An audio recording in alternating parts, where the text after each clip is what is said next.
wrote me happy. Oh, we're live. Oh, there we are.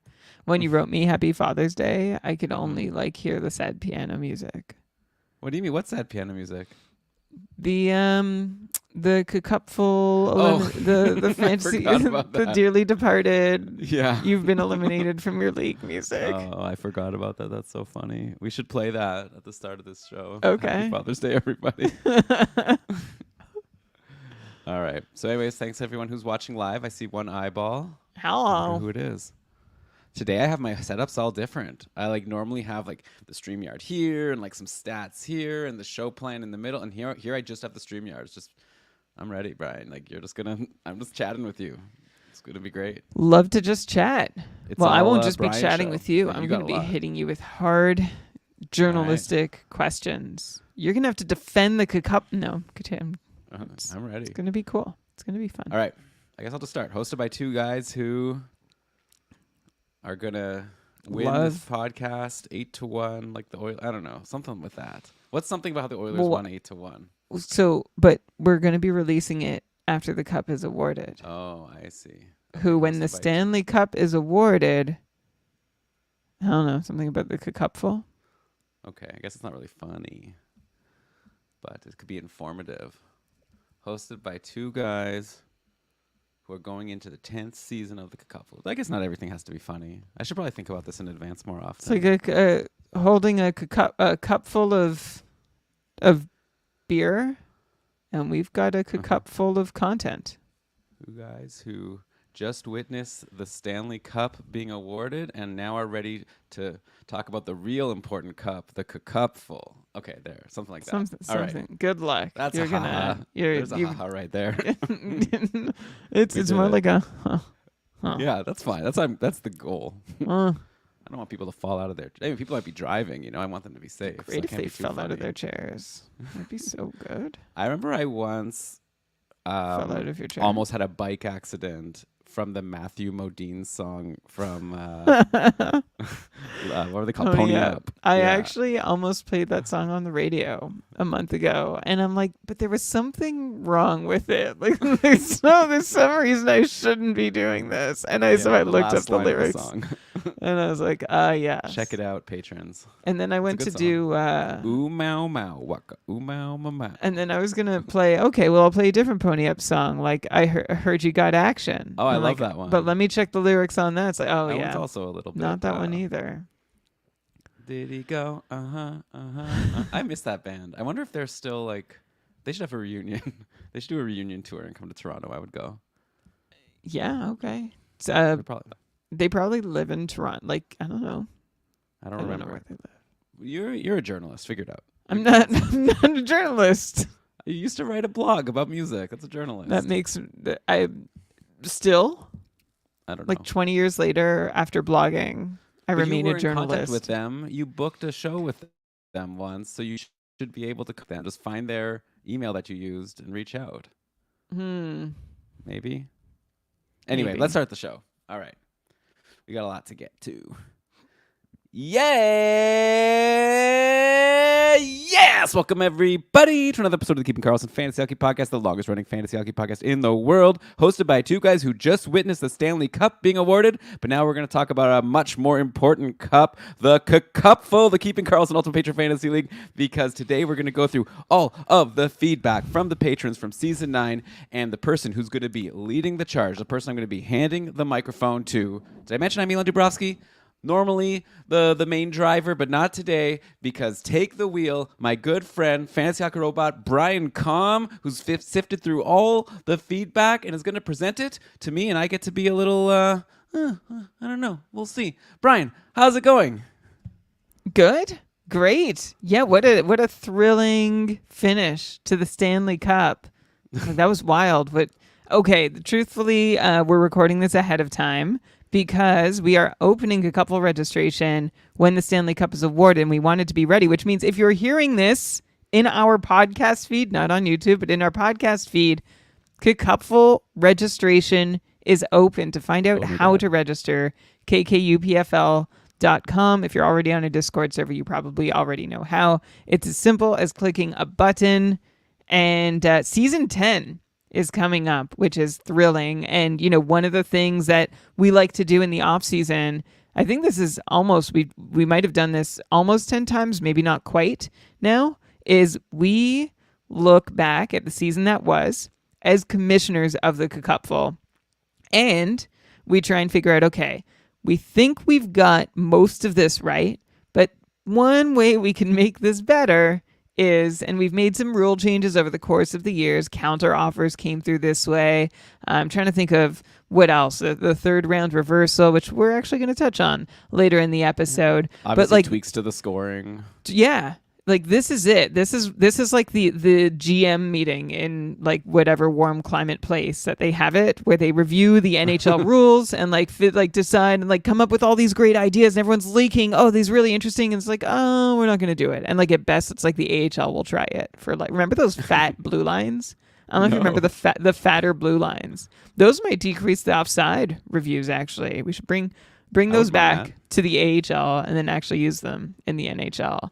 I'll mention, of course, the goal of this episode, not only to be like inside baseball about the Keeping Karlsson Ultimate Patron Fantasy League, which we would love everyone to join. Anyone can join and play next season. Just have to become a patron of the podcast. But also we'll try to make this interesting just for anyone who plays fantasy or runs a league or is in a league that maybe, because we'll talk about just what rules we like, what, the reasoning behind different rule decisions that we make. So hopefully this will just be a fun podcast talking the nerdy part of fantasy. One of my favorite parts, actually, the rules. One of the reasons why I think some people dislike me in my dynasty league is because I like to talk about the rules maybe a bit too much, and people are like, stop complaining about the rules. But I don't know. It's a passion of mine. It's an interest, and I love that I get to do this with Brian. Also, I'll just mention really quickly before we dive into things, keep in mind that with the KKUPFL, we kind of like to, it's an iterative league. I feel like every year we make little tweaks. We're not going to revamp the whole league from one year to another. Like Brian said, I think we have it pretty good, and maybe Brian would go over as we go through the different things. We can recap what the rules are, but we're always open to how can we make this better, little bit, and then over time, hopefully, it just keeps getting better and better. And also, just sometimes you adjust. Maybe the rules were good for season 7, but now for whatever reason we need to change it. But anyhow, Brian, like I said, I'm really excited to hear everything that you've compiled today. Yeah, this is about league building, right? And we used to call it fantasy hockey architecture way back in the day when we used to run these episodes. I guess we still could, but yeah, and one of the things that makes fantasy hockey so fun, I think, is designing leagues and wanting, a lot of people want to start their own leagues so they can get it exactly the way that they think it should be. And one thing I love about the KKUPFL, the Keeping Karlsson Ultimate Patron Fantasy League, going into its 10th year, the best fantasy hockey league in the world and all over the world. You'll see it all at KKUP. We had over 650 managers last year, and from at least 4 continents and over a dozen countries. You'll find the most fun and the best competition. We'll get to all that. Sorry, I'm pumping it up too much. But really, one thing I really that's special about it, and again, not to blow it up too much, but no, okay, let's just do a caveat at the start. This is our one episode a year where we're good. We're proud of this league. We think it's really fun. I'm in leagues where there's money involved. I'm in dynasties. I'm in a bunch of leagues. The KKUPFL, for whatever reason, it's the one I care about the most. And it's not only because I host the podcast. It's just I feel like it's super intense. Everyone who's in it is really people who care about winning and playing hard. I guess that's what happens when you have a league where it's all patrons of a fantasy hockey podcast who are participating, and everyone cares a lot about also the rules, and making sure that everything's fair and even. So that's why I like this episode. But yeah, I think, Brian, let's just give ourselves, no need to be humble. We're humble all the time. Okay. We try our best to not brag about anything. We also talk about all the things we get wrong often. But I think this episode, let's just say we're proud of this league. We're going to tell you things we like about it, and for things we don't like about it, we're going to talk about potentially changing those things. Definitely. We're going to accept there's going to be some infomercial vibes here. But also, it's cool, Elon and I talk about the league, and Kevin too, and trying to make it the best. But one thing I was saying that makes the KKUPFL so special is that we're thinking it through with almost 700 other people who care about it. And the level of engagement and investment from KKUPFL managers is, I think, unparalleled. I don't know any league where there's as many people constantly thinking and working together to try and make it better. So we did our annual exit survey. And so this episode, this episode is very responsive. Lest you think we're just doing this to advertise, someone wrote to us and said, I had no idea that the goalie stats, we talked a little while ago about how our goalie stats have changed over the years. They wrote, I had no idea that the goalie stats had changed, and I listened to every episode. You should have a show where you discuss changes and the rules in general. Where here you are. Well, here we are, right? This is exactly, we're so responsive. Also, so basically this show is built off of KKUPFL manager feedback from our season 9 exit survey, which has been tradition a few years running, where we basically say, let us know what you thought of this year. And we try and gather like data on whether people thought it was good, competitive, fun, etc. So we're making sure that all the things we say are actually true, and if not, to make it better. And one really beautiful thing is like so many people said, like when they had something to suggest, or like, I don't like this, they like, so many were like, but I also understand why you do it. Like it was all like very like perspective taking. No one was just like angry, like you need to change it. Everyone was like, well, I know you have to do it this way, but it would be better if, and like it was just and so many nice things said about the show, the league, the community, which is not all coming on today's show. But thank you. They fill our cups very much. Also, I'd love, there's one comment that I just want to start with before we really get into the meat of it. And it actually spoke very, very directly to me. And Elon, maybe you, as you had some struggles, over the last couple of years in your KKUPFL division. And I'm just going to read these. Let's just remind people, though, we both won our consolation playoffs this year, right? We wrecked our consolation brackets, which, by the way, that's hard to do. 7th overall. Some people want to eliminate the consolation bracket, and we'll get to that. Then I would have felt bad. Yeah. Take this away from me. Exactly. Take away the one thing that I've had for the last couple years. But they wrote, the community that you've created, fostered, and inspired is your strength. Sometimes I pick up on insecurity vibes because one of you two aren't winning your division. Maybe I'm inventing that. No, you're not. But if that's a real concern, I have to say the first time I started losing in the KKUPFL, it was really, really hard for me. Like I did not know if I was like a fraud on the mic. Anyway, but if that's a real concern, I would say that no one expects you to win in the same way that no one expects the captain of a team to lead in points. You're leading the community, and it's getting really schmaltzy, but you're leading the community and inspiring future managers and empowering all of us to look at our fantasy teams in ways that we wouldn't without you. I think that's the real magic, and your community is your strength. The actual leagues are important, but not as much. I've pretty much sucked in the past 2 seasons here, but I won my main league 2 seasons ago and lost in the finals this year, and no doubt this community contributed largely to that. So thanks for saying that.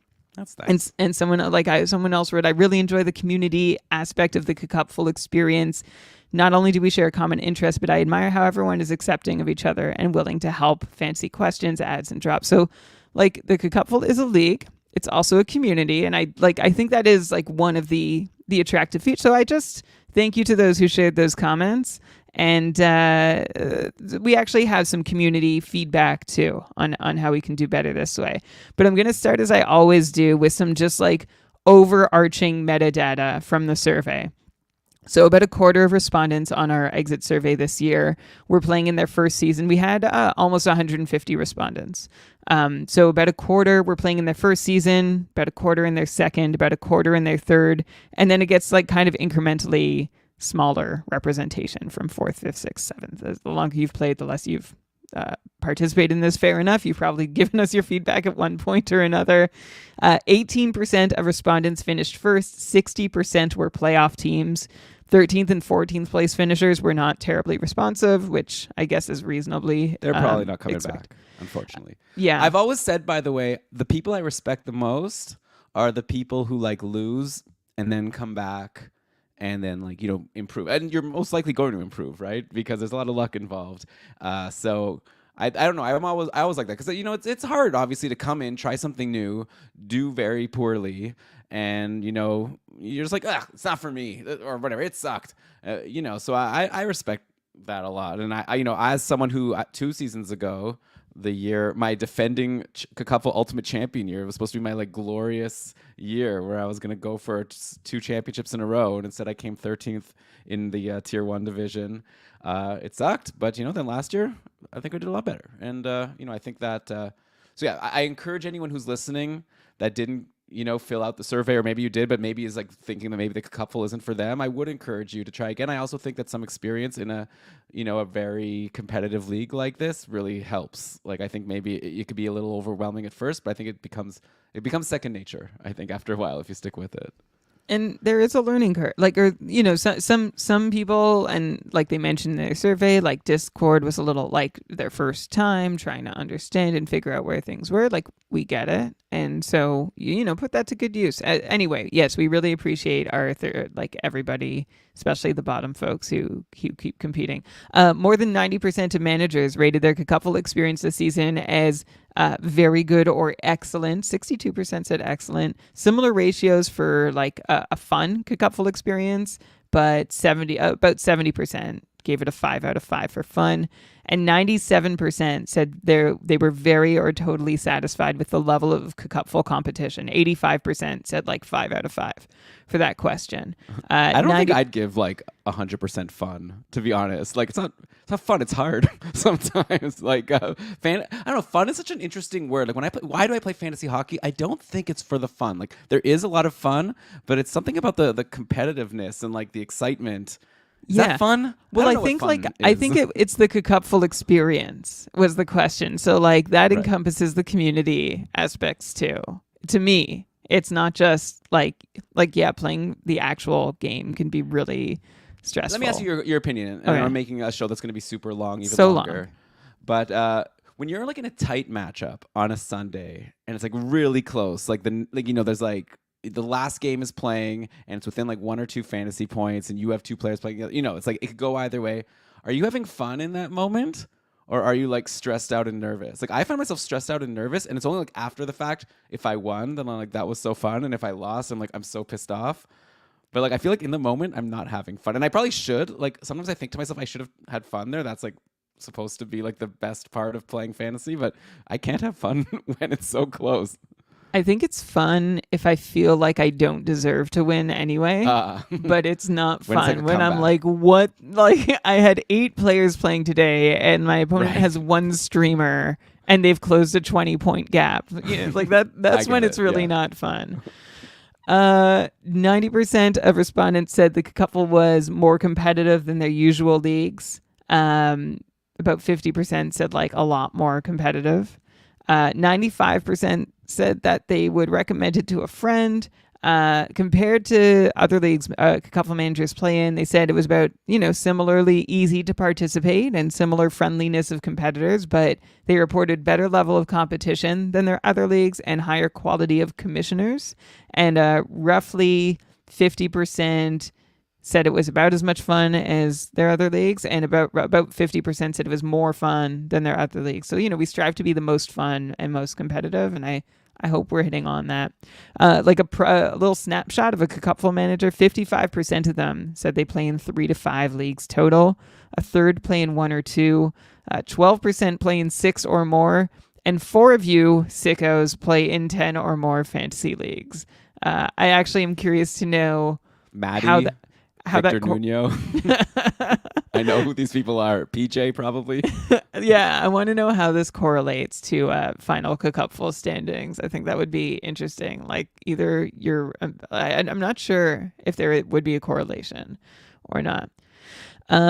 Over 80% said they ranked the Kakufl as their most or like amongst their top tier of leagues that they play in. Over 90% said they felt in the loop with news and announcements, which we really have moved to Discord. So I just thought, Elon, that's more for you and I, that I think we're still getting word out as we want. We have room for improvement, definitely. For sure. For sure. We have some plans for this summer to maybe bring someone on to help us with that. Yeah, well, I think the question was around like essential communications. And so most people felt like they had that. Like, do we want more? And I'll actually get to more content-y stuff in a sec. 45% visited game day tweets daily. Hey. Yeah, daily. Doesn't really have to do with Kakufl, but it makes me excited about that people like our site. No, Thanks to Shams, as always, for all the retweets. someone used their their survey to shout out how amazing Game Day Tweets is. They said taking it ad-free mid-season made it even greater. I don't know. Did you do that? Did you do Yeah. that? I Oh, made it okay. ad free at one point. It was annoying. Google ads suck. And I don't know. And I'm starting to like not want to Google as much as more news comes out about them. And it just kind of like, I'm just kind of like, I don't know. You know how I want to make money from Game Day Tweets? Yeah. I want like in like 5 years from now, some like rich like company to like buy it out for like $2 million. So I'm good to go ad free and then one day have that happen. So Elon is if anyone knows taking anybody, offers is that with just a couple million lying around. Well, no, this person also wrote, like, I know these things do cost money to run, potentially an unpredictable amount of time and energy with how volatile Twitter has been. And if you ever created a Game Day Tweet slush fund, they said, or endowment, or like a low-key sponsorship to help cover the costs, they would be interested in contributing. Let me tell you how So you can contribute. If you're a patron, you are contributing because we're using our Keeping Karlsson money to pay the bills for Game Day Tweets. So like, you know, the server costs and the database, whatever, all the costs that go into making a website. And then, then it's just like my time and Shams's time for the retweets. But yeah, if you're a patron, you're supporting that website because we're using your patron money for that. And the most beautiful, piece of feedback, or, well, I mean, I wish more, of course, I wish I was 100%, but 91% of respondents plan to play again. There was like one respondent who really didn't have a great time, and like they ranked everything pretty low. That's fair. Yeah, for sure. Hopefully they told us why. Maybe we can improve it. Yeah. One of the questions is about like, what more content would you like to see? So, some of the suggestions are, Elon, I'm just going to toss them at you. Okay. We had a lot of people saying like they want some more KKUPFL statistical insights and discussion. Like on the show. Yeah. One person specifically said like, shout out managers on the show who like won the weekly awards that Kevin's bots recognize. I think we need to. I think that would be good. Like, obviously, it's like a fine line of like we want to obviously make the show always have like fun, interesting content, and I'm always of the mind of like if you're not the person being shouted out, and if you're not even playing in the couple, is this interesting? But like if we can condense it to like a minute or two, and it could be really fun. Obviously, everyone loves to get a shout out and to get praised for doing really well. So yeah, I think that's definitely something we can try to work into the show. I like it. Just nothing crazy. Right.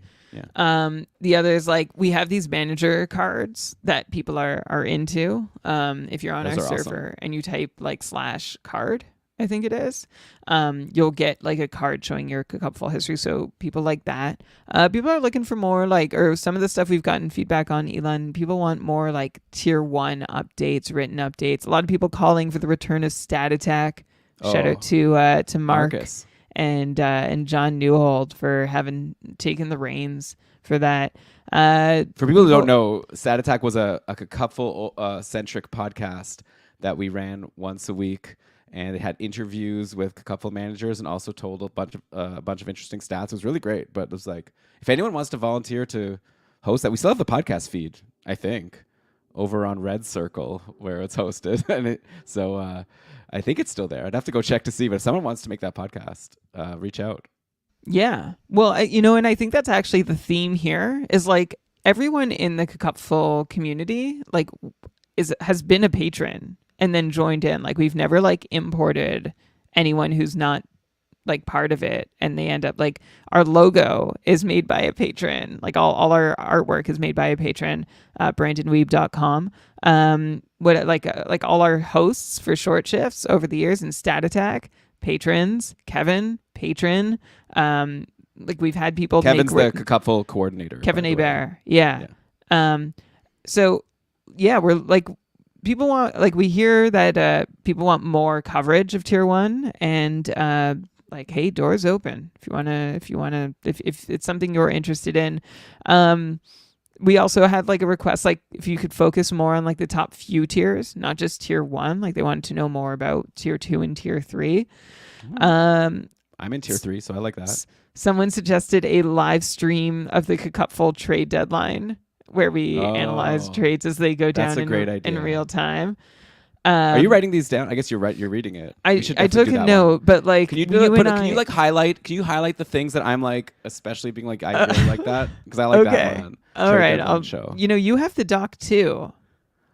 You can also highlight. I know. Okay, well, you're focused. We're both focused. That's another volunteer we need. Someone to highlight stuff for us. Reminds us to do things. Okay. Oh, and also remember we talked about. I think we'll remember this one. Okay. We talked about like the tier 1 draft and how like the live draft episode has value, but not for everyone, and that they're like a recap of it, like a post mortem would be helpful. So yeah, that's another suggestion. So those are the content suggestions. Any thoughts before I move on to the next part? No, I think I want to spend a lot of time talking about rules, so I'm ready. I think we've put a solid half hour in. Okay, so let's move on. Okay, well, I have like 14 really nice comments that people. I'm not going to read them all. We should show them somewhere, right, John Newhold? I could share it on the screen. Isn't that a thing? I don't know. For people watching live. Do I need to comment into the YouTube chat? No, don't share the dog. Okay, I'm not no, we're good. And people are just listening to this, so don't. I'm just trying to figure out a way to not get you to read 14 nice comments. Yeah, you're really trying. Just some really nice. I mean, I want to read them. Maybe at the end I'll come back, but they were so nice. So thanks you. Thanks everyone. Someone said, okay, it's just nice. Read your favorite. I don't know. It's so now cheesy. You don't know which one. Well, no, they said, I know it'll sound cheesy, but you guys are improving people's lives. My league was super positive and everyone had a great time. You never know what people are going through, so providing everything you do and making their lives marginally better can make a huge difference. Also, someone wrote, Kevin joining has obviously been amazing. One of the pieces of feedback we got was, can you please clone Kevin? Kevin yeah, Hebert. We need more Kevins, we need like about at least 7 more Kevins. But actually, just one Kevin is really amazing. Kevin is 7 Kevins. You know what? 7th Kevin. We don't need 7 Kevins. We need to get Kevin, like someone to do Kevin's real job and get someone to take care of Kevin's kids. All right. If you can do Kevin's real job, maybe Kevin can post his real job description. Something. Well, maybe we can work something out. Anyway. Lots of people still aiming for tier 1. I also appreciate that like somebody was like, oh, actually, Elon, someone like wrote a whole thing about how like their biggest struggle with Good Couple is how stressful it is. It's like running a marathon and like it constantly feels like they need to keep up. And if they stopped playing, it would just be because of the stress, and it's a ton of fun. But, they're like, could we build in a bye week? Like, could we take a break? But a bye week for me wouldn't, like, it would still be as intense because I'd be watching everyone else. I'd be missing out on ads. There's like 3 or 4 days off at Christmas time. There's the All-Star break.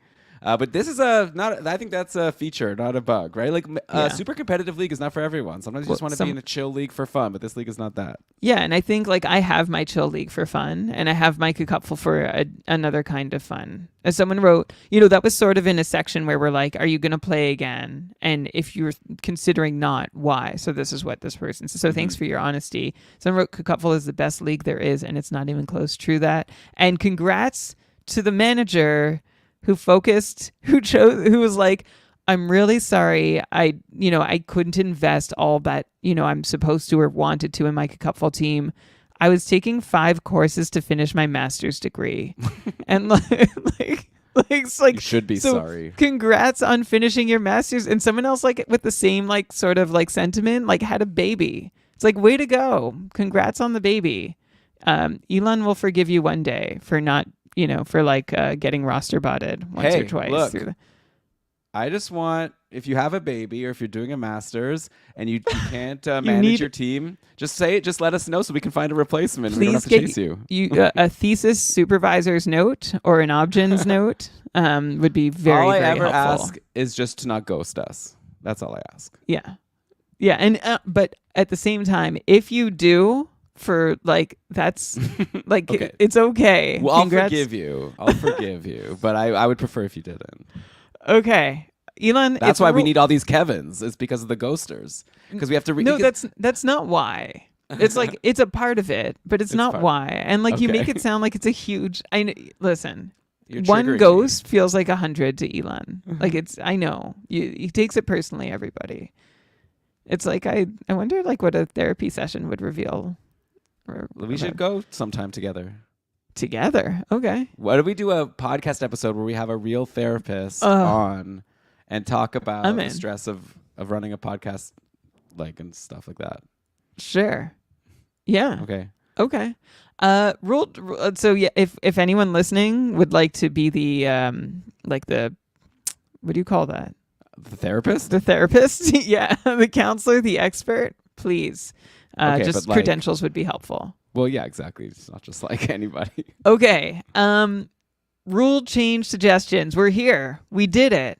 We're here. Oh, I'm excited. We're going to jump right into it. Last year was the second year, I believe, that we had the third round reversal, right? Okay.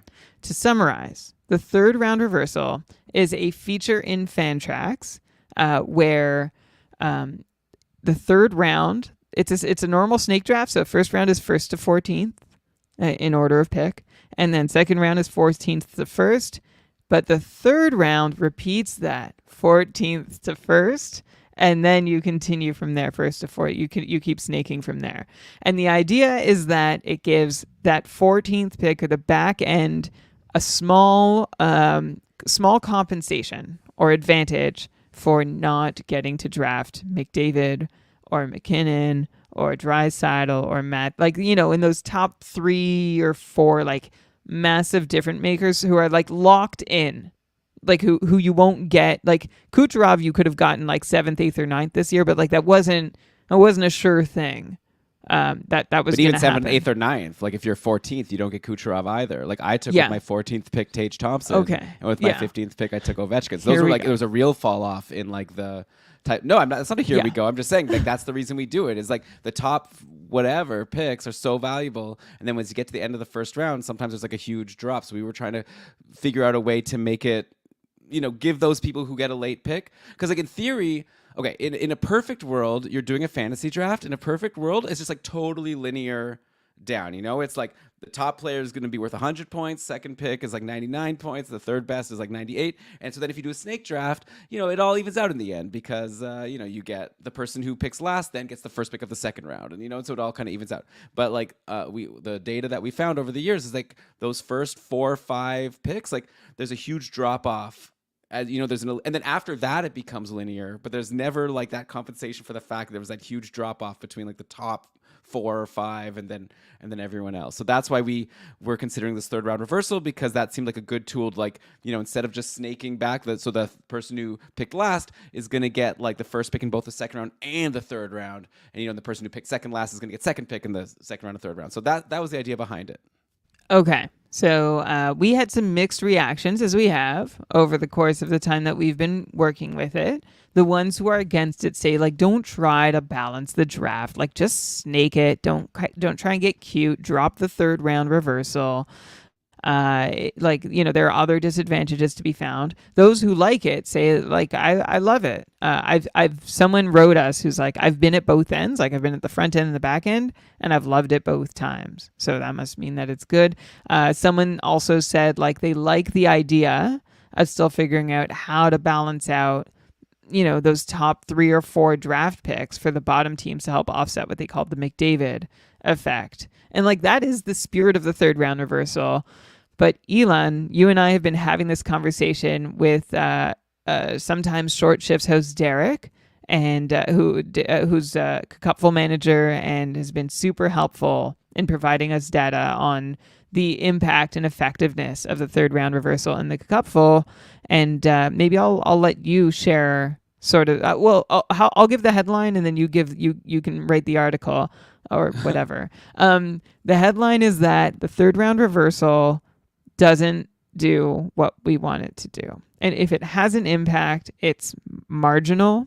And a lot of people are upset about it sometimes. So the juice might just not be worth the squeeze for the third round reversal is sort of the conclusion we've come to. Yeah. Yeah, I think the one thing, like, I think in theory it sounds good, But I think in practice, there was a couple things that I didn't really ever think about before until like this past season. And I think one thing with the third round reversal, again, the goal is to give an advantage to those teams like 13th, 14th pick in the draft.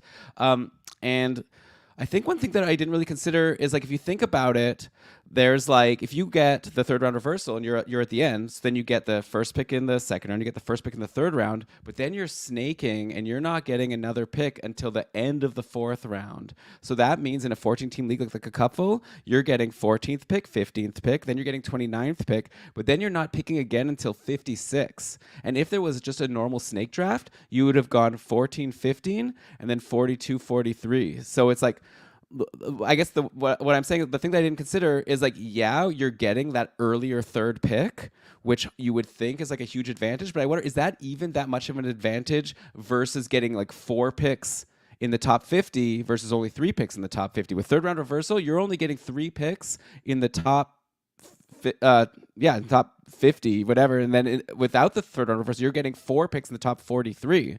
So I feel like that was something where I just didn't really, it sort of like crystallized in my head where like, I don't even know if this is even such a big advantage. Like, unless you think there's a big, because if you consider it like as a linear thing, like I was saying, and I think after the first round, it kind of becomes like that. Yeah, you're getting that earlier third round pick, but maybe that's not so huge versus getting like 2 still like super elite picks versus 1 in that top 50-ish. So anyways, Derek did a bunch of research and looked into the actual like value over replacement. There's some really pretty charts that he made because Derek's amazing, and we can definitely share that with the patrons. But in the end, he found that like the actual value of the third round reversal versus if we didn't have it, it would have been like it helped them, but like Brian said, so marginally, and then like not enough to make it worth it because a lot of people find it confusing or find it annoying. Just feel like stop like tinkering. I was like, let's just draft. And like since I find that it's maybe not even that helpful, and then that's what Derek's data supported, I think Brian and I are in agreement that we're cutting it for now. Like in theory, I think it's and Derek said this when he was on last season, and I kind of agree with him. I think that first group of picks is so valuable that it would almost make sense to just do like the first round 1 to 14 and then every single other round 14 to 1. Give the last pick like first pick in every round. And I have a feeling that would actually make things the most fair, but also that's A, like not possible with the platform we use, and B, I feel like people would be really upset. Like that would be a really drastic thing to change. So I just feel like we don't really have a really good fix, and we're open to ideas for like the fall season 11 of if you could think of a way to kind of give something to improve the lives of the people at the end of the draft that doesn't have any unintended consequences. But for now, we're just going to go back to a regular snake draft for next year. Yeah, I'm even going to say like for season 10, I'm still open and interested. And like the question here is there any effective way to balance things back out for the back end of the draft? So that there is some sort of acknowledgement that those first few picks are are an indisputable advantage. So it doesn't mean you're going to lose. And like we have a lot of data from previous years saying how people performed from various draft positions. And you can win third round reversal or otherwise from any draft position. And I wouldn't even say there's a really significant difference between any 1 or 2 draft positions. I do think we see more champs from the front end of the draft, but there's so many other factors involved. So yeah, if there, I mean, one solution that's been put out there is to have people bid on their draft picks somehow, like with Fab, or trade draft picks and say, okay, I'm going to give up my second and third round pick so that I can draft McDavid, have basically an auction using Fab or draft picks to see who will sacrifice the most value. And that's something our platform doesn't allow, and I don't think the scale of the KKUPFL allows. But that's a thought, and we're open to more. Yeah, actually, Chris in the chat has a really interesting idea, because one thing that happens is after our KKUPFL drafts are over, then there's like sometimes you draft people who are IR eligible, like on purpose, and you're planning on just taking someone out of free agency later on. It's like usually a lot of people at the end of the draft have some open roster spots because they've moved people to IR, or maybe they've decided to drop someone since then. So that and everyone goes on waivers, and there's that first day of waivers where like there's like 100 waiver claims or something in a 14-team league, as everyone's like grabbing everyone, and it's just our fab. Like the way it works is everyone has $100 of fab free agent budget for the season, and they just like go in and bid. And Chris is saying, what if for the first round of waivers we use the reverse draft position instead of fab? So that's something that you can do to help the people. So that's a great idea. I think that's something that definitely, Brian, we should stow away as an idea to ponder about. And we should mention that we're not like announcing any official rule changes today that are like set in stone. So we'll be telling you different ideas of things we're thinking about, and then we're definitely going to run any like rule change that's like we're planning to make official, like by the patrons, and even then we'll like in the Discord, and then we'll even then still like listen to feedback before we mark it in stone. So but yeah, I think that Chris's idea is something worth considering, something that we can do that's small that helps the people who drafted last. Again, I don't know if that's possible with our platform, but maybe if it was just one day we can do it manually. I'm not sure. We'd have to think through all the implications there. Right. And keep in mind, like, I don't know, like we're trying to build a drafting platform, right? That does exactly what we want. Well, I don't even know if we've told people that, but yeah, that's something that I've been working on with Kevin in the background. And I don't know if that's going to be ready for this season. Like we said, we need more Kevins in the world. And also if someone could take care of my kid, that would also be helpful. But it is a bit of a dream of mine to make a new drafting platform, and we're working on it. So maybe one day, and then we'll have flexibility to do lots of cool things. Right. That might open up some more possibilities. Okay. Another draft piece here. We have slow drafts in the KKUPFL. Managers have 8 hours to 8 hours to make each pick. And the clock never stops. And the idea is that, like, no matter, like, if you're sleeping, 8 hours will be enough to cover a reasonable night's sleep. If your pick starts the moment you fall asleep, so that you can make your pick when you wake up. Because we have managers drafting from all over the world, and everyone's in a different time zone, and so we don't encourage people to take 8 hours, but sometimes more time is needed based on what time of day it is for the manager who's making their pick. So this has been like, it's tough for some people. Some people are saying, hey, the slow draft, it takes too long. Sometimes it takes like 10 days, I think, 10 like to 2 weeks generally. Yeah. Kevin has the data. I think most average around 10 days. I think they can go as long as 2 weeks. Like that's most of the high end. And then like there's always one like out of our like 40 something divisions that are like never ending. And like there's just some bad luck there between like, someone who's just taking too much time and like a weird time zone swap between two drafters who are always back to back. So some people are saying, like, can we reduce the draft pick time, have an overnight pause, and anyone outside like the main time zones, I guess like North America is what they're saying, can set cues. Like everyone should be able to set their cue. Someone else said the 8 hour clock was agony at times, especially because some people were timing out on multiple occasions. And one suggestion they had was maybe every 5 rounds you reduce the clock by a little bit, because like they were like, okay, like if you're choosing between Alex Kerfoot and Alex Wenberg at the end of your draft, like you don't need 8 hours to do that. Like just like make your choice. But other people, that's a good idea, I think, to consider decreasing it a little bit near the end. Yeah. Well, so I guess my con for that would be, sometimes my pick is not between two players of different, like, Kerfoot and Wenberg. It might be like positional, and that would depend on the people who come before me. And so I would need to see what happened in the run up to my pick to be able to know who I want. That's fair. And like a lot, but I think the majority was still like, it's cool. Like someone said, like the whole point of the slow draft is to allow for flexibility with people's schedules or sleep. And there are always online people who make their picks right away. But like that doesn't mean like that needs to be the pace of the draft, and the draft is one of the highlights of the season. There's no reason to rush through it. And like, why would we create situations where people are more likely to auto pick? And we're days, weeks, usually from the season starting when the draft is on. So we don't need to sort of increase the risk of errors or undesired picks, and it's kind of like it can be a lot less fun if we're so like there's we sort of say like no clock shaming is a term we've come up with in our community. Yeah. Like, let people use their 8 hours. It doesn't matter why. Like someone else said, I realize some folks have problems with the slow draft and people taking too long, but it's such a change from the 30 to 60 seconds I have in other drafts, and I love it.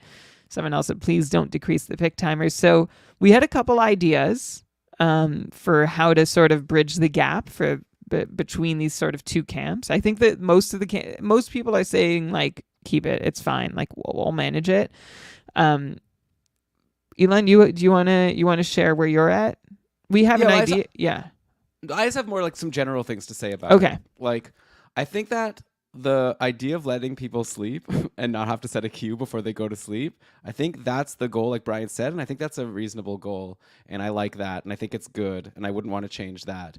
I think that where it could get a little frustrating, and I can understand for people. Like, I will say though, on the flip side, like you could try to like think of it, you could sort of like change your mindset a little bit. I think it's possible to realize that like the draft is fun, and sometimes like the people whose drafts are over quickly, like we have a little group chat with all the short shifts hosts. I remember last year one of the hosts like drafts finished really quickly, then they were like kind of jealous of the rest of us that were still debating our picks, and they were like, oh, I'm done already, I wish I was still drafting, so it's like you might find it agonizing, but then also if your draft went really fast you might feel differently. So I would say to consider that. But I think the thing that gets frustrating for me also as a commish is when someone who I know they're awake and like I message it, we're like, tagging them and they're not responding, and then we don't know if like, are they just not responding because they're like at work and like which is totally fine, right? That's the goal also. Like, are they at work? Are they busy? Or are they like not getting the message because they don't have their notifications turned on correctly? And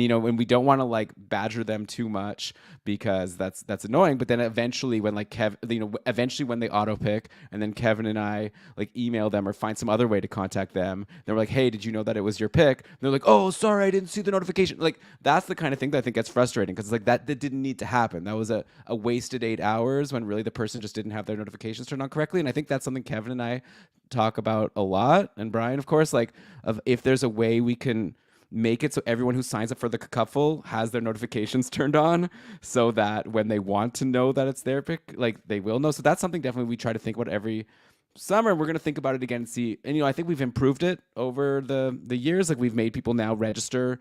It used to be that people would register with a Google form, and then they'd be like in, and we'd invite them to their Fantrax League. So there was now it's like you have to be a patron, you have to be on Discord, you have to like click the button. So at least you have to have some savviness with Discord to know to press the buttons. We hope that might be enough to also see your notifications. Also, you should be getting email notifications from Fantrax. Maybe we can do something to like help people, like make sure, like, we need you to like click this before you can play. You have to show us that you've turned on your email notifications on Fantrax. Like, send us a screenshot. Like, I'm just thinking out loud here. I feel like that's the kind of thing we have to fix beyond like, I don't think that necessarily is the 8-hour pick timer. I think it's more just when people aren't picking and it's not for a good reason. I mean, that's my mindset of it, Brian. Right. Yeah, you don't like people sitting on their, like, no one does, right? Like, if you're the 8 hours isn't there to take 8 hours to think about your pick. It's there to take the time that you need because of life. And like, if you have like 30 or 60 minutes to make your pick somewhere within that 8 hours, you should do it. Oh, for sure. Yeah, like that's the idea. So some solutions. Someone that was wondering, like, how could we reward managers with a low pick timer or a low average pick time? Someone also, but that's not going to help it. That's not going to help it, because the people who have a long pick time, it's not because they like, I really don't think it's people sitting on their pick because they're thinking for too long, maybe for like a half hour, or an hour. Yeah. But I think it's generally people either sleeping because they just happen to be in an unfortunate time zone compared to everyone else, or because they don't have their notifications set up or they have a job. So I don't think that'll help. Yeah. I mean, I'm going to admit, like, there's been a couple picks over the years where like I've been like, I actually have 20 minutes, but it's not the time that I can't actually get into that zone in these 20 minutes. So if you're at work, so I'm going to actually have to wait a few hours longer to make it. And like, I know that's a bummer. Also, like, for what it's worth, we do have like a drafting guide, like, and like with etiquette and suggestions and tips. Thanks, Andrea, for helping build it in our community. to try and like help people know how to draft and like, to follow like all the basic courtesies and whatever, and like to solve some of the problems that Elon's talked about. But yeah, we're still working on it. Somebody asked also if we could offer an option for a live snake draft. Like, can we just do that if we prefer it? Only one person asked, but I thought it was an interesting thought. Yeah, well, because the idea is that everyone's getting put into their divisions like kind of randomly. Like everyone's going to be like, there's a bunch of people getting assigned to tier 5 or tier 4, and there's going to be, now we have a whole new pyramid, right? But it's like what, 6 divisions in tier 4 or 7? I don't recall exactly. I should probably bring that up.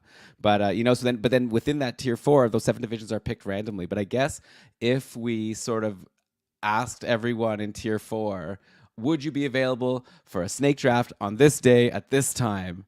And then like if there are 14 people that say yes, we can't just put them all in the same division. And there you go. So that it's something definitely to consider. So I think definitely also, I don't know, whoever's going to take this job of highlighting things like yellow, I don't see why not. I guess the only reason why not would be that maybe it's kind of fun that everyone's in the slow draft like together, and kind of all the, I don't know, maybe it's just something about like the KKUPFL, everyone kind of having a similar experience, except for tier 1, which we'll talk about. I guess we've changed a little bit just for tier 1 to make it even more crazy. But yeah, it's an interesting idea. I like that idea. Okay, I highlighted it, by the way. Like this Thank is you.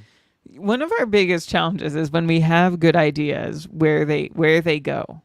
So here's my thinking, which is definitely bad, but like the way I think of it is like if it's a really good idea, I'll think about it like multiple times. It's such a bad. No, it's like we know that like that might work like 20 to 30, maybe 40% of the time. I use that for like show planning also. Like when we're like thinking of like what's a good idea for a future show, I'm like, if it's a really good idea, I won't stop thinking about it and I'll end up like wanting to do it. We will have long, thoughtful conversations where it's like, okay, so where are we writing this down? And the answer is nowhere. But we try. And okay, that's a whole other thing. That's for therapy. That's for therapy. Okay.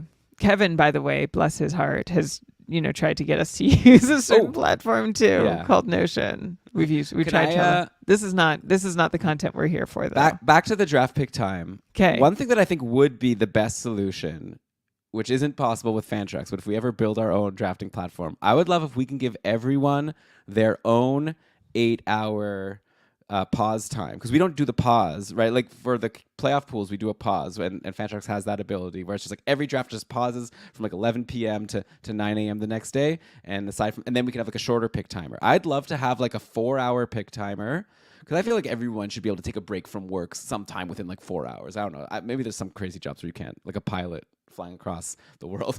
But like, I feel like ideally we could have like a 4-hour timer, but then everyone gets to pick an 8-hour pause time just for them. That's my sleeping time.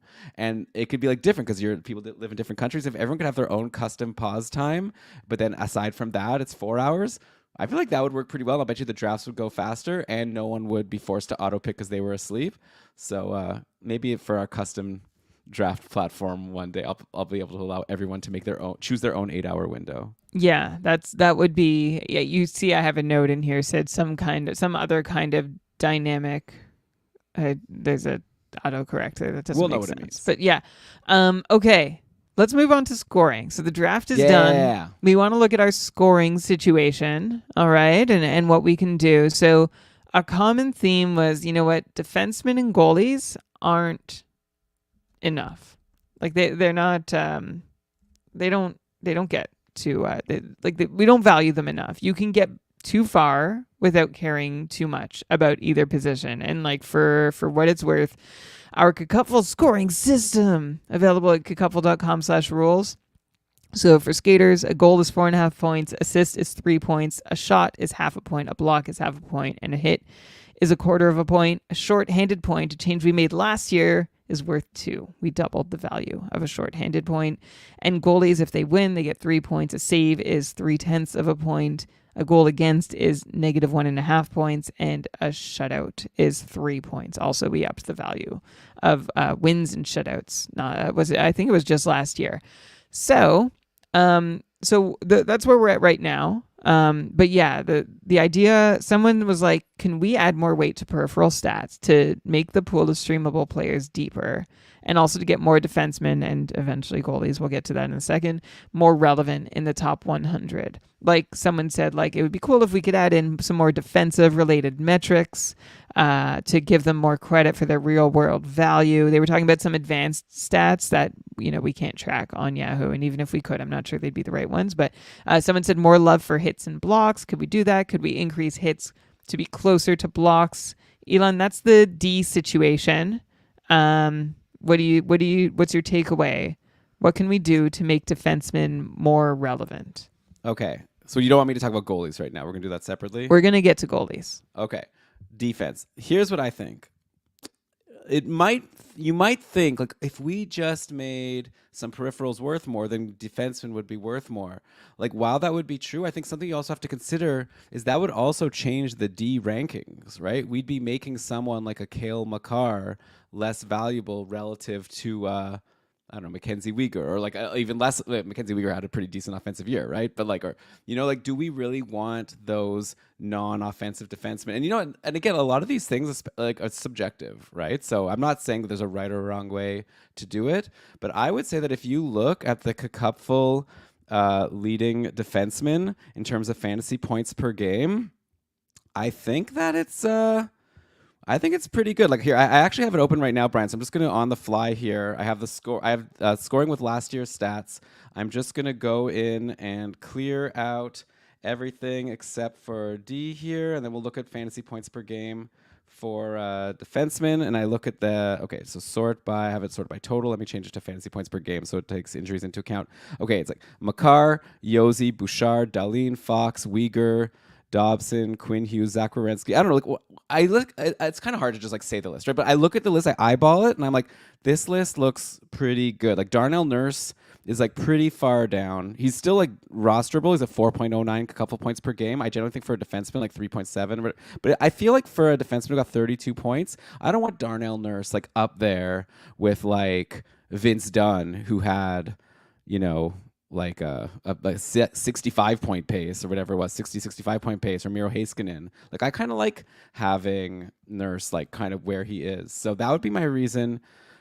That would be my argument to not add too many more points for peripherals just because we want to make defensemen more valuable. I think really in fantasy, the thing that brings value to defensemen is the VORP, the value over replacement. The fact that you have 4 defense spots and you have to fill them. You can't fill them with forwards. So if you like don't draft defensemen, fine, you're getting all these skaters that are like forwards that are going to get more points, but you're going to like then have a lot of empty, or you're going to have to fill out that roster with a bunch of like scrubs at the end of the draft. So it's worth it maybe to take a defenseman that's going to get fewer total points over a forward who's going to get more.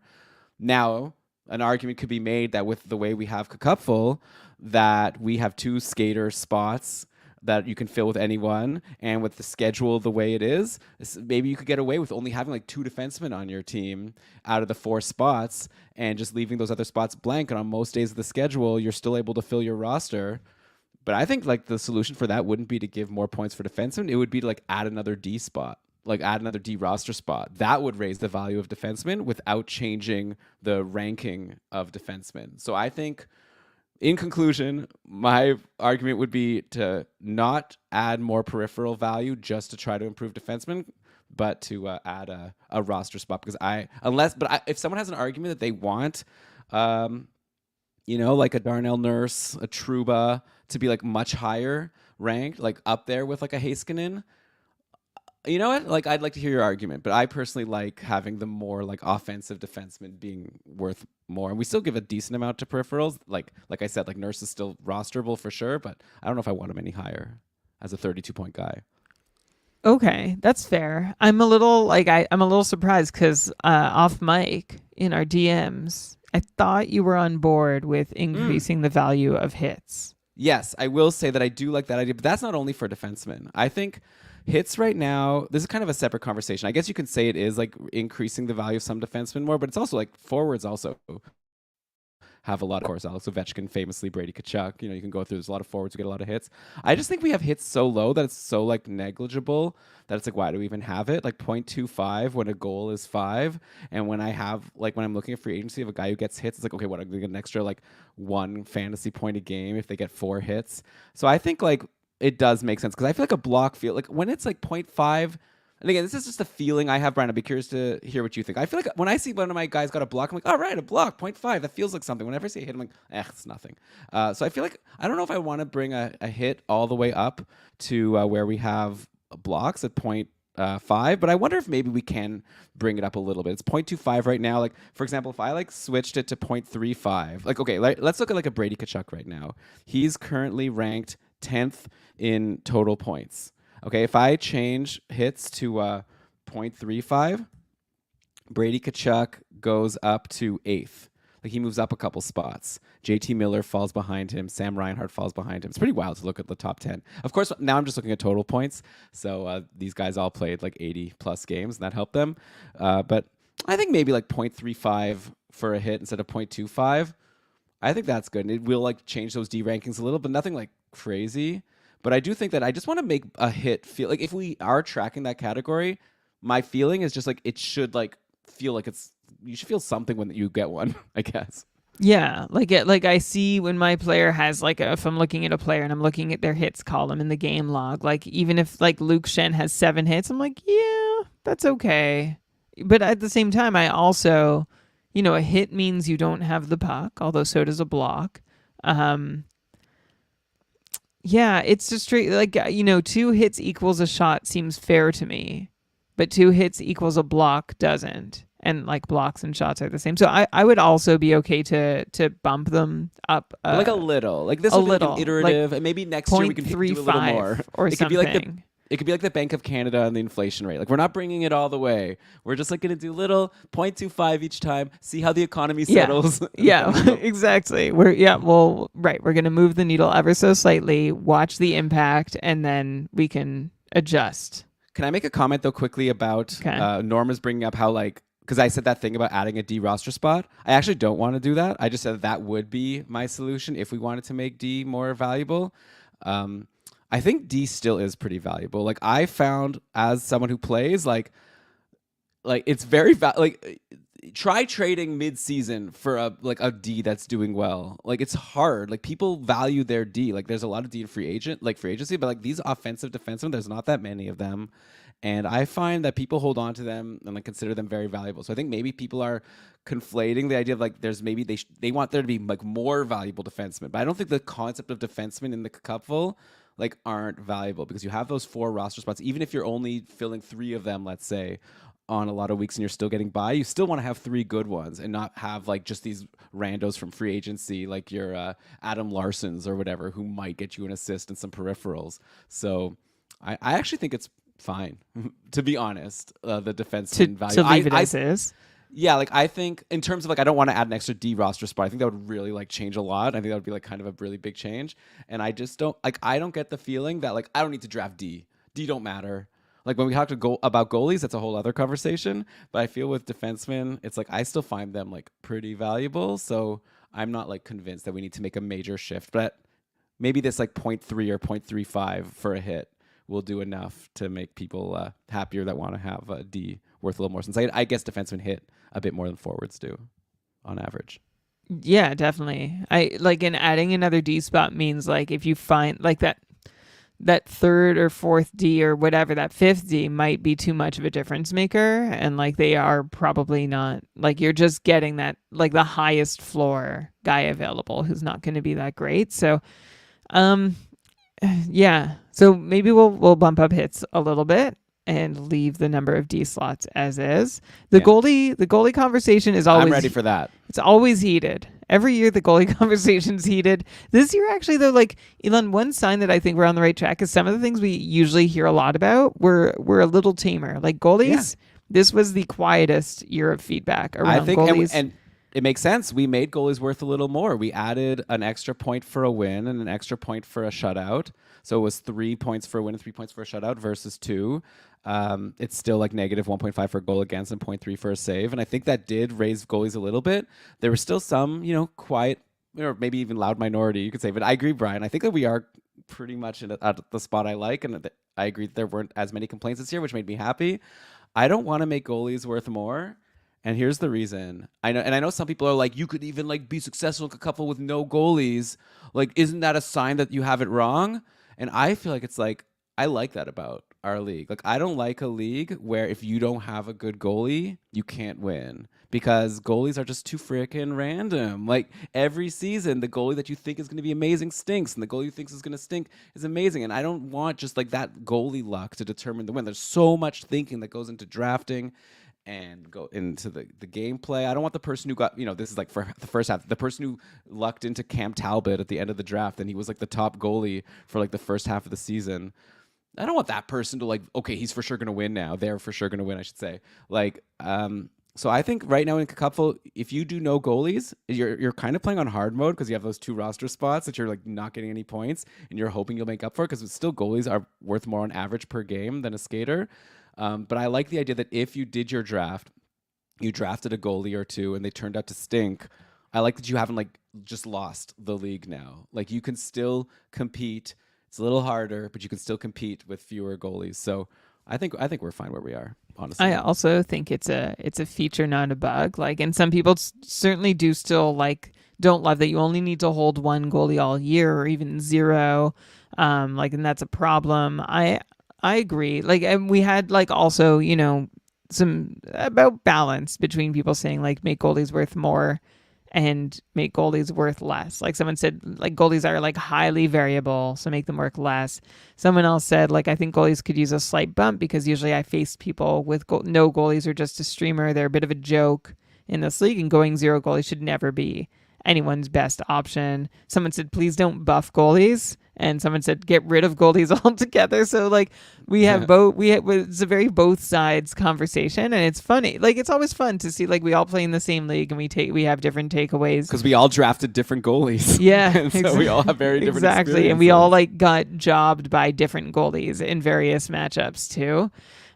So I think we've got it. Like I really do. I don't mean to be arrogant, but I think we finally like we have some like peace generally with goalies, and I don't want to mess with that. Ended up pretty well. Yeah, I think Chris summed it up pretty well here in the chat. I had times in the season where I was rolling 4 goalies and other times where I was rostering just 1, and that seems perfect. Yeah. He went up and down. Yeah, and sometimes like you can afford the speculative goalie ad, and sometimes you are just constantly rolling through whoever's going to play the next game and like dropping spec goalies. At least that was my experience too. Okay, so D will try and make a little more valuable. But they're probably not hits. Yeah. Hits. Yeah, but it mostly is. I think what that's going to do is it's going to make more de-rosterable. Okay. Like I think that's going to be the end result. Although I don't know that we're really bumping them enough to get there. And we're going to leave goalies as is. Someone, and I don't know we need to spend too long on this because this was one person, but I thought it was an interesting thought. They were like, listen, team standings are too tight. And it's kind of random. Mean?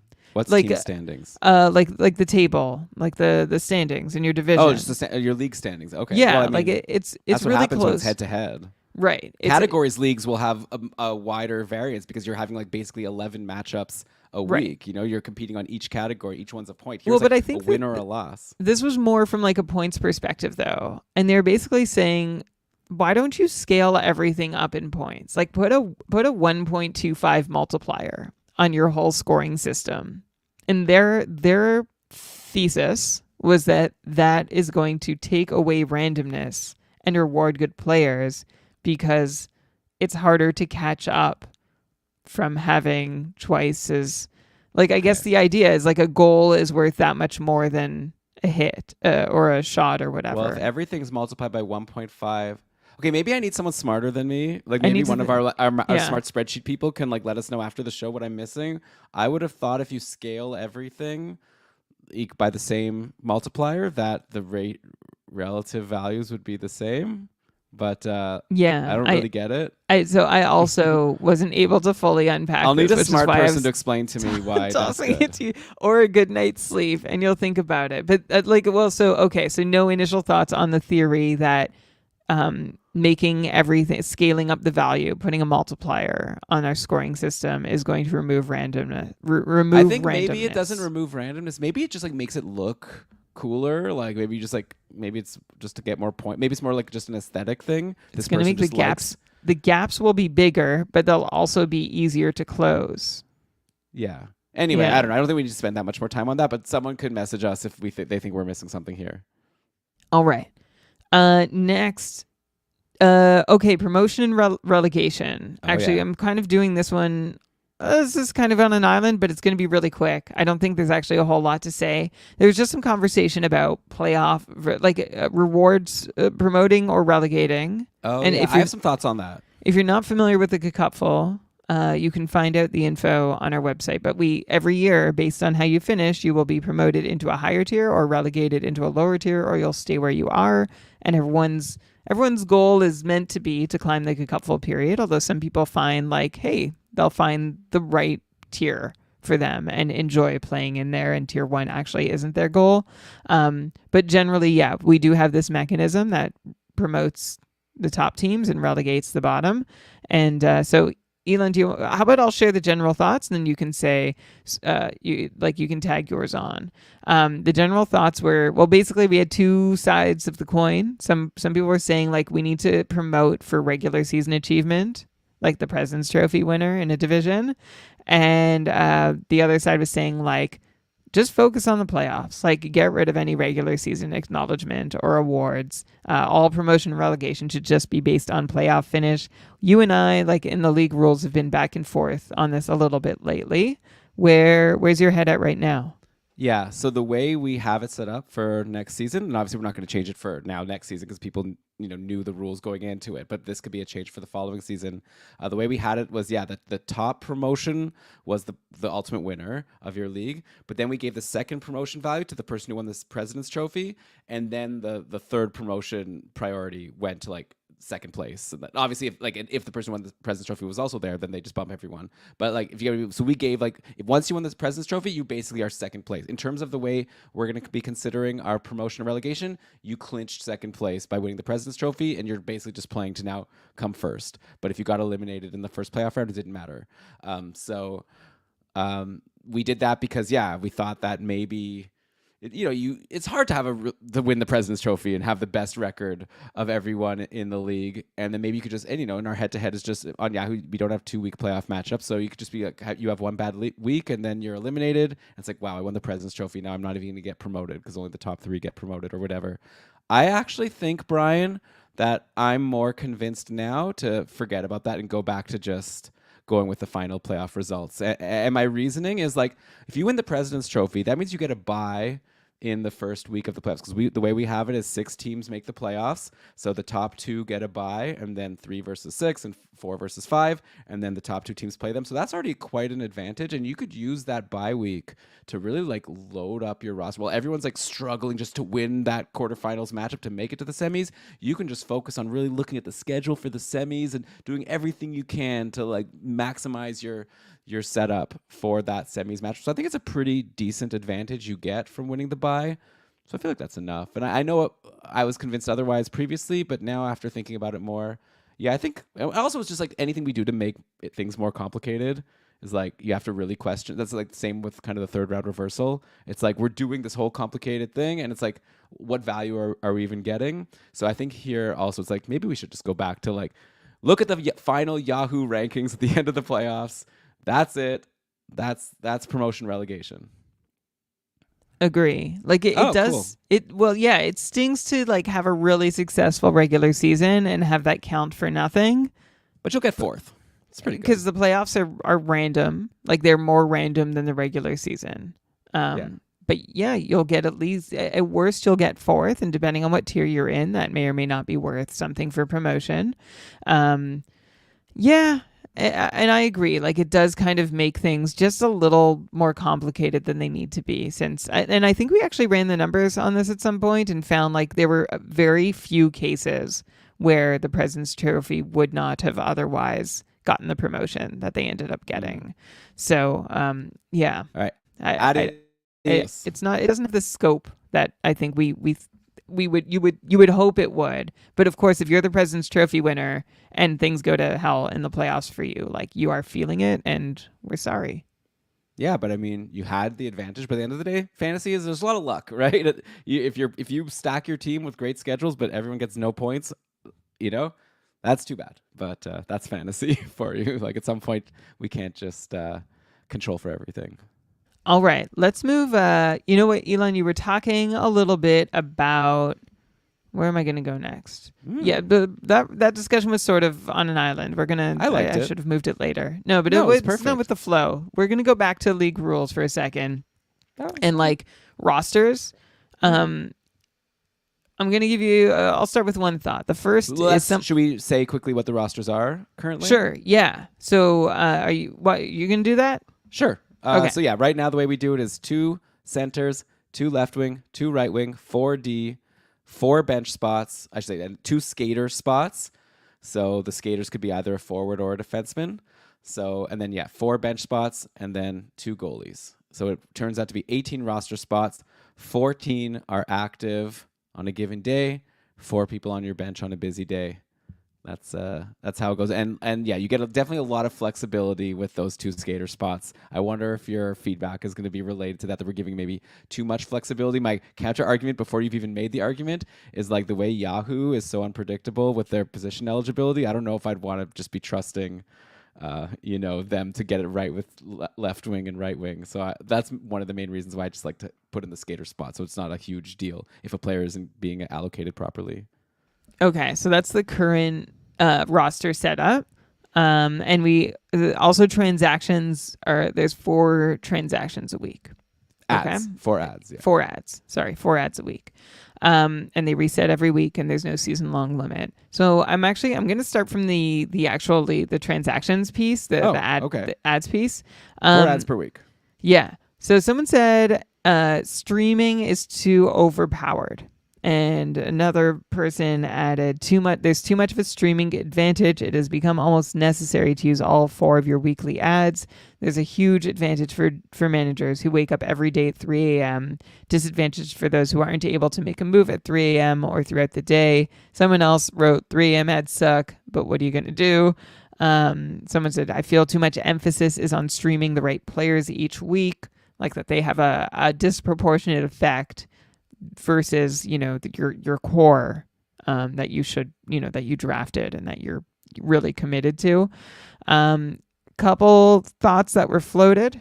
Someone was like, add a 5th move, which I'm not sure if that person. I think they weren't thinking along the same lines, but there were at least 2 people who asked. Like, I want to stream more. Yeah, who asked for another move. So I guess that's on the other side of this argument, which I'm gonna kibosh that right off the top. But I appreciate the feedback. And sometimes, injuries can make you want that 5th move for sure. But I think it would exacerbate sort of this already, and I think valid sentiment that streaming is like, it's just like we've also gathered the data on how big of an impact games played have on your success each week. And basically, for every game played, you have more than your opponent. Like, you have an advantage, and then that advantage becomes incrementally larger with every additional game played you have, which speaks to the streaming and schedule impacts. Another suggestion was people hearkening back to, I think this was probably like season 6-ish, where we had the free agent, like every player was on waivers. And so every night you'd make like a list of free agents that you wanted to bid on, and everybody had an equal shot, and it wasn't like fastest finger when the next official day rolled over. I'm going to start with my boilerplate comment that on the 3 a.m. ads, which is I also never, on principle, I'm the commissioner of the league, and on principle, I will not make a 3 a.m. ad. I can't go there. I can't, once, if I let myself start making 3 a.m. ads, I've gone too deep for me personally than I can handle. That's beyond my capacity. And I find that, sometimes it stinks, but by and large, I don't think it's ever really been a decisive factor for it. And same with fastest to free agent. I don't think it's ever really decided my season outcome. So like it is a bummer because there might be guys you want, and especially like on the Sunday to Monday turnover. There's always a bunch of players who seem like they're going to be the best options, and they're all gone by the time I have a chance to look at the free agents. Depending on what tier you're in, of course, that effect is larger or smaller. So, Elon, those are my initial thoughts on streaming. I wish we had a way to, I'm in agreement. Like this, I've said this before, that I think streaming does play a bit too much of a role in the cupful, but I also don't know how to control for that without having some unintended impacts, like not being able to replace guys who get injured or whatever. Yeah. So you've said a lot there. I feel like this 3 a.m. thing almost feels like a separate thing. Then maybe I'll just tackle that first. Yeah, this is a unfortunate feature of Yahoo where once you've got a guy locked in for a game, you can't drop that person like on that day. You have to wait till the next day to drop them to add someone else for the next day. So then what happens is like it's at 3 a.m. Eastern is when that like turnover happens. So a lot of people like will get up at 3 a.m. to go and make that ad drop, to swap over to the player they want before anyone else could get the player they want to add. And it is annoying. It's unnecessary. Other platforms don't have that, like Fantrax. I think ESPN also does it better, where it's just like if I drop someone who's already started playing today, then they stay on your roster for today, and the player who you add will only like get added to your roster like tomorrow when the drop happens, and it's fine. So I actually don't really get why Yahoo is like that. And like we have reasons why we use Yahoo. It's like easy to use, and like we won't get into that, but like there's reasons why we use Yahoo. That would be my like number one reason to not use Yahoo. But for now, we do use them, and that's just kind of how it goes. Okay, but now, Brian, to talk about like the 4 ads per week, and if it's too much, and if it's too streaming heavy of a league, I think it's just kind of a matter of taste a little bit. I think there's like 2 things I can say. Like first of all, some people really enjoy that. Like I'm sure you got some feedback, and I'm not surprised that some people don't like that, and I could understand why. But I think probably a lot of people maybe didn't leave a comment just because they thought it was like obvious or whatever. But like I think a lot of people do like that. Like that's kind of the most fun to me. Like the most fun part of fantasy is like the movement, right? It's like looking at my roster every day, thinking, oh, should I add this guy? Should I drop this guy? What should I do? Should I do this? Should I do? It's all, to me, like the ad drops, that's fantasy. Like the draft is fun, but then, the draft is over, and I don't want just my season like kind of determined by my draft. Like I kind of like to be active and playing. And like, so, but again, that's just a matter of taste. So I'm not saying that there's a right or wrong way. But also, like what you said, I think really rings true. Like even if we wanted to reduce streaming, I feel like if we moved it to 3 ads per week, that the problem is then you're really making there a bit of luck based on injuries. Like if I just happen to have like 2, let's say I use like an ad on Monday morning, there's a guy I really want. Maybe then I use an ad on Tuesday, and I'm planning on using my last 2 ads at the end of the week, and then like a guy gets injured. Okay, so I have to replace him, then I still have my 1 ad. But if it was only 3 moves, you'd really like that injury that you weren't expecting on like Wednesday could really like mess with your plans. You'd have to play like more defensively and like save an ad. I don't know. So I just feel like I think I've said this before on the show. I'd love a platform with a feature where we could make it 3 ads per week, but unlimited injury replacement ads. So like if it's a transaction where you're moving a guy to IR and adding someone to replace them, that doesn't count. I feel like that would be perfect. Then we could even make it like, yeah, because then it's like, doesn't matter how many injuries you have. If you have injuries, you replace it. Don't worry about it. That has nothing to do with your playing, your weekly strategy. So but that's not available, obviously. The other thing I'll say quickly, if I may, is obviously another option is just have a season limit, right? Like we can make it 4 ads per week, but then also only whatever 50 ads per season.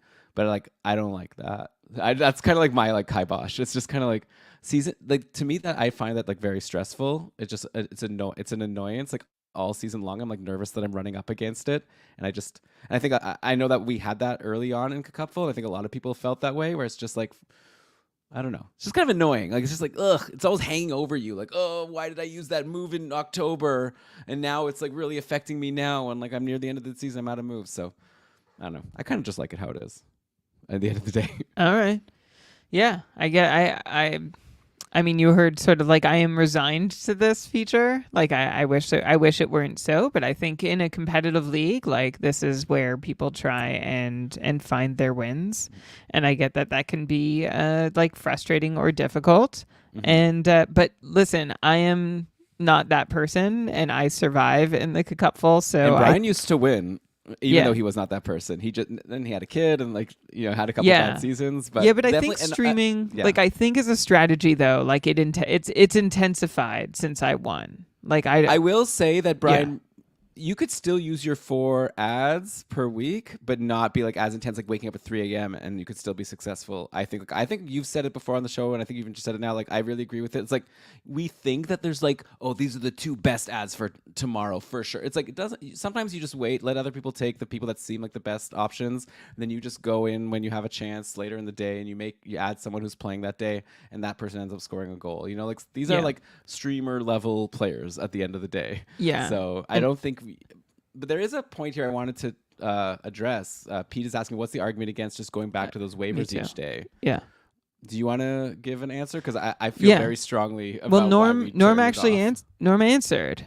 Norm, thanks by the way. Norm I'll throw it in crispy the I'll throw it up here. crushing it in the chat today. Norm said the problem with waivers each day is you have to set a list of 10 waiver claims to make sure you get someone if you don't get the person you want, and like that can take a really long time to actually set those up, and there's a lot of fussing and finicky. And some of the feedback we had when we were working with that system was like, I actually can't devote like 45 to 70 minutes setting up my waiver claims every night. Like that burns me out.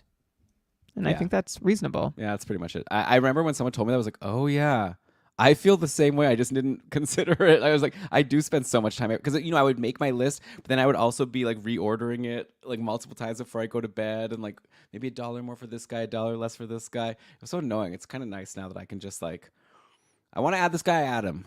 I know like there's arguments that like this like fastest finger thing gives an advantage to people who see, because every once in a while there's like a news item, a goalie's injured, who's gonna rush to grab the backup first. So yeah, it's true, but I found that. Yeah, the fab is like most fair, where everyone just gets equal chance at everyone each day, but it's harder. It takes a lot of time.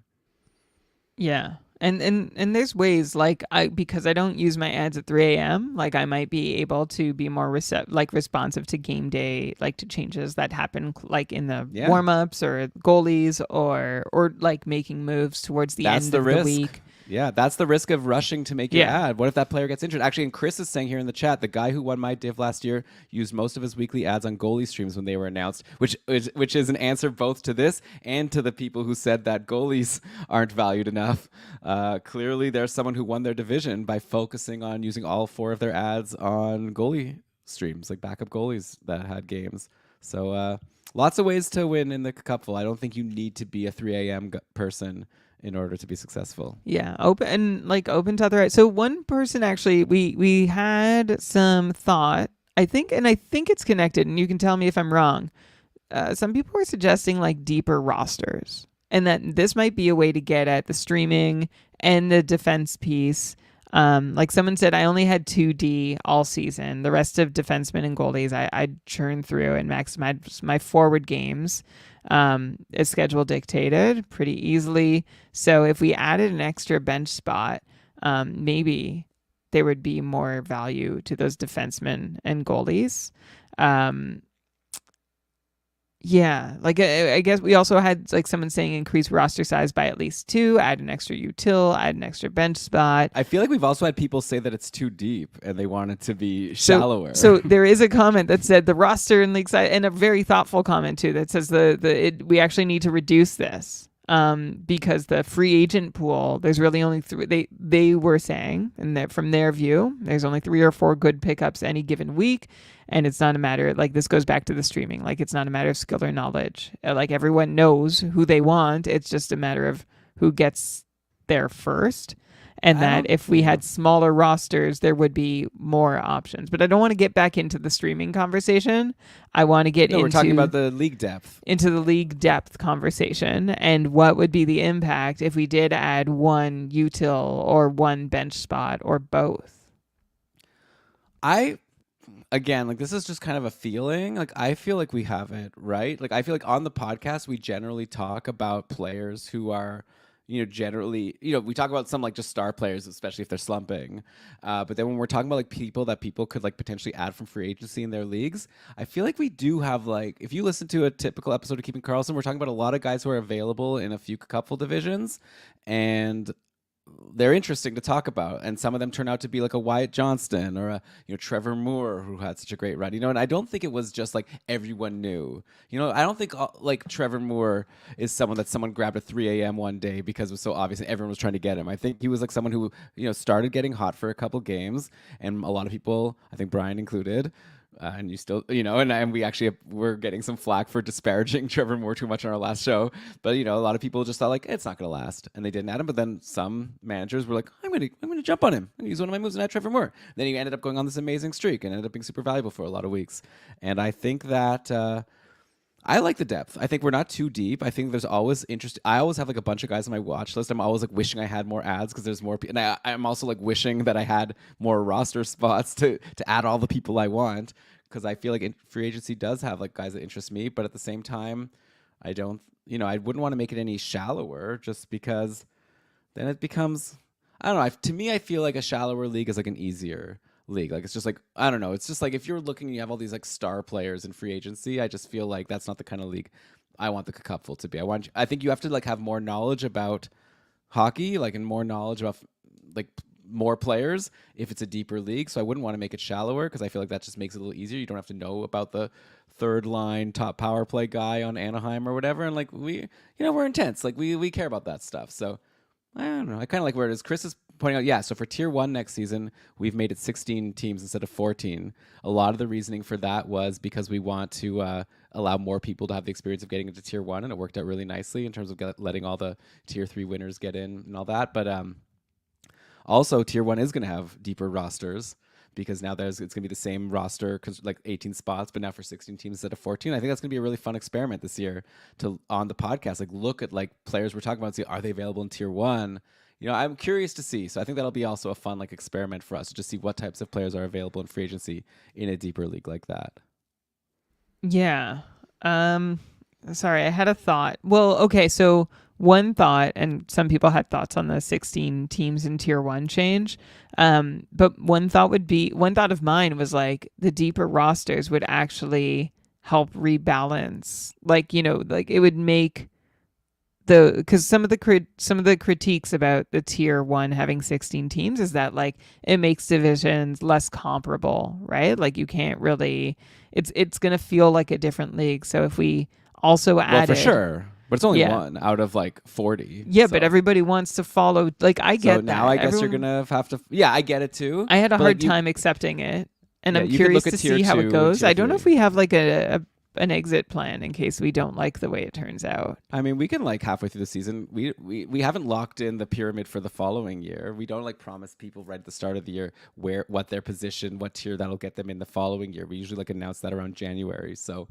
Yeah, we'll see how it's going and see if we want to keep it going or if we decide it's an utter disaster. Yeah, our pyramid is in transition. Elon, do you want to talk about that? Do you want to talk about the pyramid transition? We already talked about promotion relegation. But yeah, we basically made it so that it's like there's fewer tiers and there's more. It used to be like tier 1 is 1 division, tier 2 is 2, tier 3 is 3, all the way down. And now it's like tier 3 has 6 divisions and tier 4 has, I think, 10 divisions. So it's just like there's fewer. But we talked about that on another show already, and I don't know if that's like at this point like that. I don't want to dive into it too much, but if you have questions about that, we can find the episode and link you to it where we discuss that. Yeah. Yeah, and some people like were saying like instead of could we keep the old pyramid and just promote and relegate more aggressively? Because the idea like of the new pyramid, the new setup was to kind of add some mobility between tiers so that new managers weren't, in tier 9 or 10 or 11 or 12 depending on the season because we just keep adding on to the bottom and they're that much further from actually feeling like they can compete and get their way to tier 1. Like we want tier 1 to not be impossible, to be attainable for everyone regardless of their entry point. And so some people were saying like maybe you could promote and relegate more aggressively, which we have done We have tried that too. And I think we actually, if I'm remembering right, Elon, we actually tamped down that aggression at some point. Like we did. I think it'll still be pretty aggressive. You could look at the pyramid for next season. It was still pretty aggressive, but I don't think it's the most aggressive that we've I think in general, right. I do like the idea that I want it to be easy to climb and easy to fall, right? I want more people to get the experience of being in a top tier. And once you're in a top tier, unless you're like awesome, I think it's reasonable that, okay, you didn't like win again. You didn't like come and make the playoffs or whatever.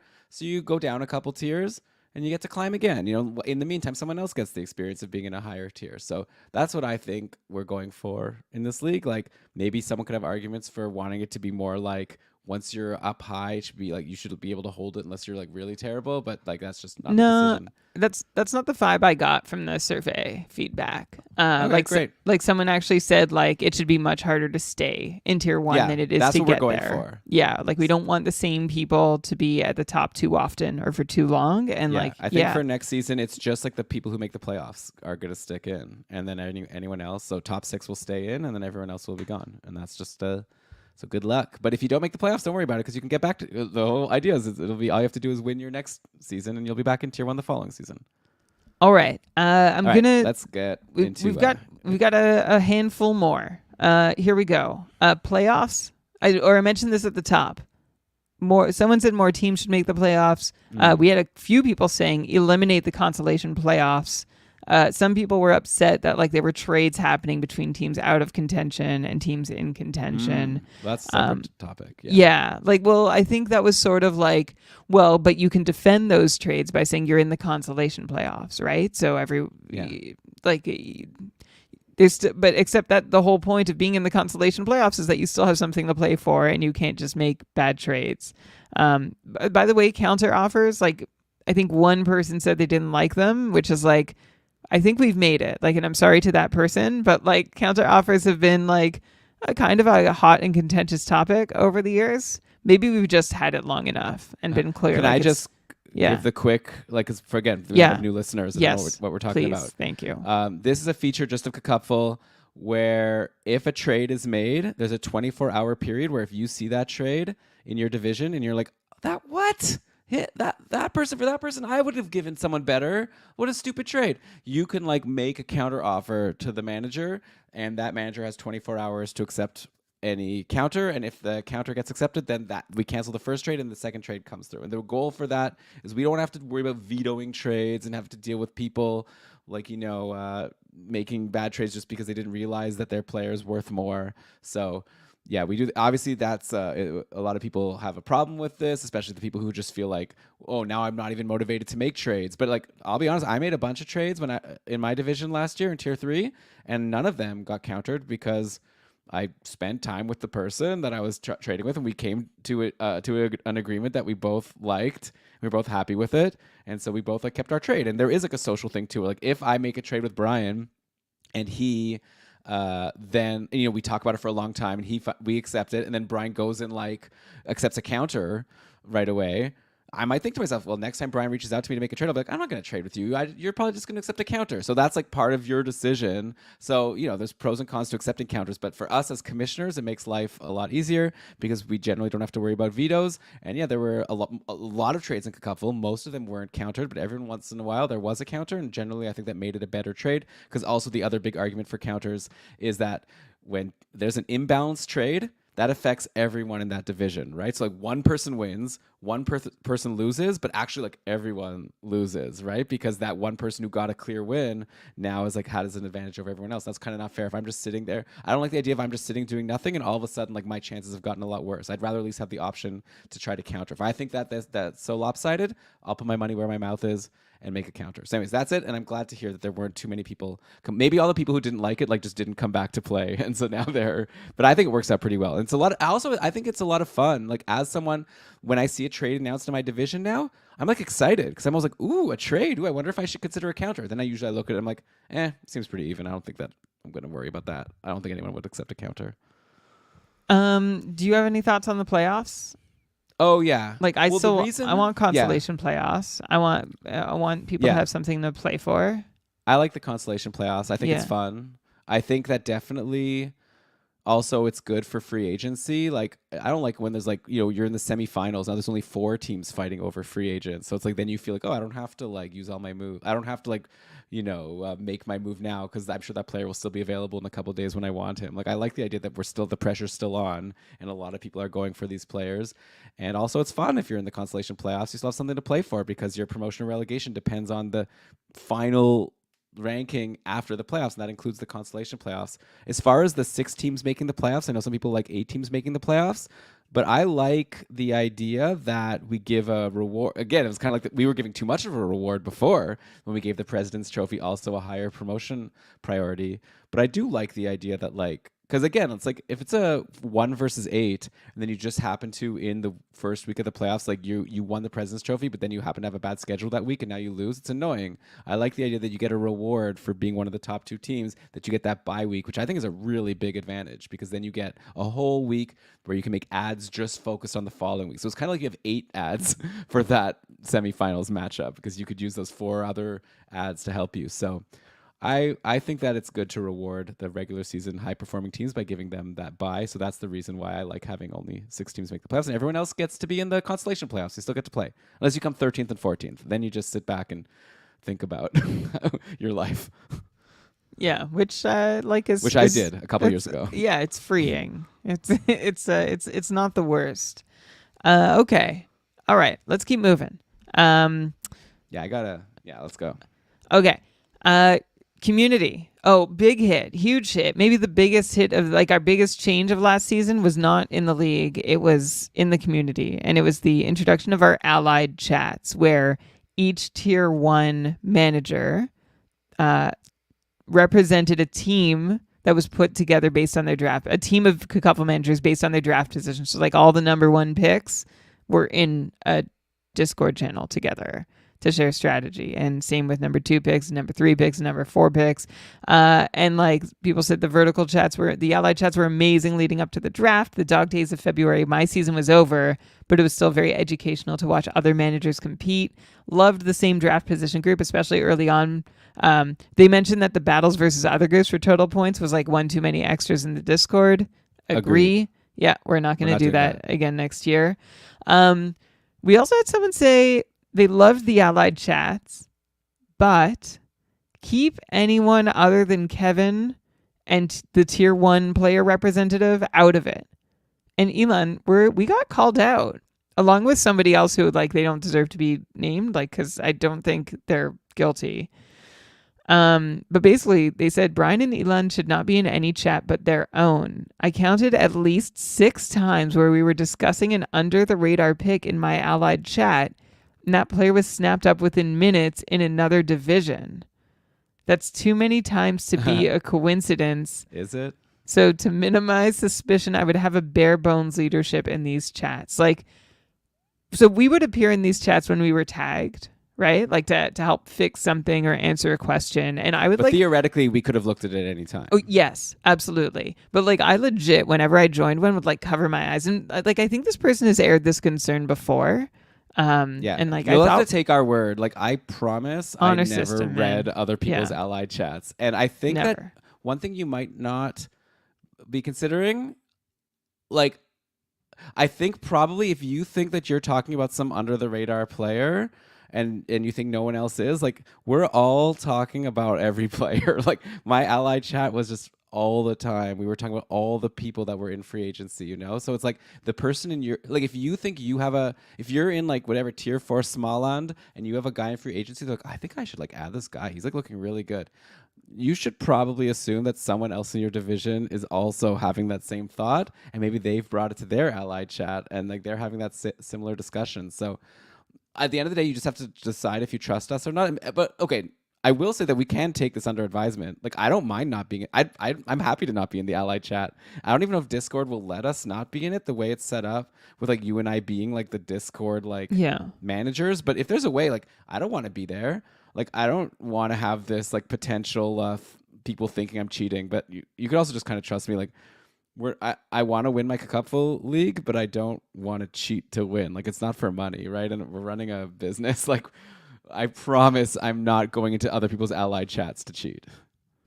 Yes. But we could also see Same. if we can I don't take know. me. I'd love to be out Honestly, I think, yeah, I mean, of it. We're there like, to help. Usually. we're there to help, and like I actually can't keep up with the volume of every allied chat. Like there's no way. I'm not bored and like just flipping through and seeing, oh, like what's my competition talking about. So please just rest assured, you'll have to trust us. Like that's it. But maybe we can look into it. If you have a way to take me out, but also then like people can't tag, because sometimes people would tag me. No, we need to be tagged. Like, ask for help. We moderate the community. We commish the league. It's a trust thing. So like, you know what? You don't have to participate. Like don't like you could opt out. Yeah, if you're you afraid. should really trust Brian and I. Like I could vouch for Brian. Also, there's no way he's reading your allied chat to try to get an advantage. I guarantee you, and you should trust me too, because look at this face. Come on, I wouldn't. Okay. So I appreciate your concern, and I hope you anyway. But someone said that, with all the action in allied chats, division chats aren't so great. Which is true. Like they're really quiet, and like mine was really just like mostly business, like like trade block, whatever. But it was really quiet, and so someone was like, "Can we just put like the more talkative people together?" Like maybe some people don't want to talk with their league mates. I don't know that we can really change any piece of that. Like I think we should still have the division chats. Someone mentioned tried the like prompts. engaging prompts. Didn't go well. I think it just is. I think people have the allied chats now, and I think that's enough. Yeah. You have like 40 people instead of 13 others, and they're people like how much are you going to say around the people you're competing? Some division chats, by the way, have like become like best of friends. And that's lovely. But I don't know. My division chat had a lot of like at the end of a week, like, oh man, I really thought I was gonna win that one. Good game. A lot of those like sort of just like, or like, I can't believe I lost. Just kind of like chats like that. But yeah, I know like some leagues, like I know we all want to be like in the league, like the TV show where we're all like trash talking each other all the time, like with super witty, funny yet respectful, things that the league wasn't respectful, but obviously we would want it to be respectful. But like, I just don't know if that many people are like that. Like, I like if someone wants to trash talk me in my league in a non like offensive way, then like I'm up for it. But yeah, I feel like it would be fun. But yeah, it doesn't seem, my experience from running the couples, we don't have that many trash talkers. There's a few, and some people are really funny, but a lot of people just aren't like that. Yeah. So I don't know. We're open to ideas on how engagement can increase. We had one comment also who was like, it'd be great if tier 1 could be more active on Discord. Like in general, like just helping people with their advice questions. Yeah, and they said I don't want to force anything on anyone, but figured like I just mentioned like it would be nice to see more tier 1 like representation. I agree, the but server. Also like, yeah, it's like, what are we gonna do? Right, I agree, and I understand, and it is what it is. But they earned their right to do what they want. Okay, we're gonna lightning round. I'm gonna just share some miscellaneous thoughts, and maybe you can jump on any particular one. Are you ready? Okay. Yeah. Okay. Someone said, is there a way we can balance bad schedule luck like you had last year, Elon, famously? Like if you finish 11th in the standings, but your overall points were like 4th. What can we do? I'll tell you my idea, which isn't doable on Yahoo, is I think every week, instead of being head to head against a person, should be the top 7 in the division get a win and the bottom 7 in the division get a loss. I think that would be just as fun, and I think it would be just as exciting, but then it would take away that luck. Like, I would love to one day, I'm not saying the couple needs to do this, but I would love to be in a league one day that did that. But so that's just an idea. But aside from that, I don't know. I don't think you could do it on Yahoo. Okay. Yeah. And I would think, Elon, like if there's a way we could keep like some kind of separate standing, well, like we have the fast track to reward, like to let people compete, but like if there can be like a bad luck index where like we like give rainbow or like heart emojis to people. Well, Kevin does keep track of a lot of these luck metrics. Maybe we just need to like give more flowers to the people who had bad luck and just like shout them out or like tag them. And we did stuff like that this year. We had like the Bad Luck Brian Award, I think, or something like that. So maybe we could just like amplify that a bit more to really like show people how badly we feel for them and how great they are, even though they lost. Someone said well, actually, this is a minority opinion, and I'm just airing it because I think it's part of the personality of the league. Someone's like, we have cash prizes or side bets or something, and then others wrote like unaware of this, saying like, all my other leagues have a buy-in and payouts, and KKUPFL is the one I spend the most brain power on. For what it's worth, winners get a T-shirt and a promotion, and that's it. There's no money involved aside for like patronage. Higher level of competition helps me win in my other leagues where the competition is not as high, but the cash prizes are. So that's like someone else seeing the flip side of it. Someone asked if we could replace managers sooner. Like we had a couple teams give up around the trade deadline. So we replace teams like frequently, as quickly as we can. But we can do better. We can do better. Year we're going to try to do better. And I think this season 9 we did better than season 8. We know, like, because we want 100% activity. Like we say the KKUPFL is the most active league in the world, where our goal is 100% of managers, even though there's 650 of them. They are all making sure their IRRs are clear. Like there's a basic level of activity that's required, starting their lines, like starting their players, whatever. So we'll keep working on that. I'll just say that the tricky thing with that is that you can't just, like, if someone didn't set their lines for 2 days, like, kick them out, right? Because they may have just been, like, on vacation, and then they'll be like, what the heck? You took away my team? Okay, I forgot to set it for 2 days. So, we always, like, reach out. It's that process of, like, reaching out. And then if they haven't gotten back to us, is it because they didn't see our message? Or is it because they're actually, like, ghosting, like I was saying at the top? So it's like we have different ideas and mechanisms of ways, and we've come up with a process this past season of, like, after a certain number of days of inactivity, they got a message, and then after a certain number of days, this happened and that. And so, but yeah, we can still do it a bit better in terms of, like, finally making that call of, like, someone actually going in and making the swap and, like, grabbing someone from the wait list. But I think we did pretty well this season. It was a good start, and I think next season will be better. All right. Someone asked if we could make sure they don't draft such a poor team. Good luck. Listen to the podcast. Sorry, we can't. You're free to draft the worst team possible. Someone asked us to start a KKUPFL merch store. We'll consider it, but, like, really the only way to get KKUPFL merch is by winning. Or we'll give away some swag to some people who did the exit survey. So thanks to all of you who did. People want, like, more prizes or incentives for incompetent. We already sort of covered that. Discord server could be cleaner. Roster bot was a little much. A lot of people said, like, no changes. I like it. And I'm learning to tweak my strategy to the existing rule set. So the good news is we're going to try and keep it pretty straight with what it was last year.